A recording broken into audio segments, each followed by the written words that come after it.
loads, magkulay tayo. Brown daw yan. Kasi marami na akong uban. Tingnan natin kung brown ba yan later. Yan si Inday. Naglalagay na ng gamot. Sa harap, kaya ko pa naman kasi may salamin naman. Sa likod, hindi ko na kaya. Hindi ko na carry mag-apply. Baka masayang pa yung ang gamot, hindi siya ma-apply pantay-pantay sa mga buhok. So, hinihingi ko na yung tulong ng ka-roommate ko. Siya na ang naglalagay. Ay, hindi ko na siya sinama sa video kasi ayaw niya.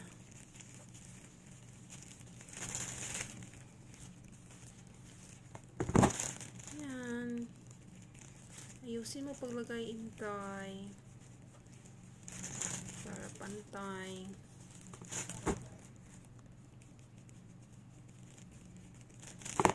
Naglagay din ako ng sa damit ko kasi nagmamansya. Tagal pa naman matanggal tong mansya ng gamot sa buhok. Sayang din kahit pambahay. Kaya ginamitan ko yung mga mga used na ng mga tela.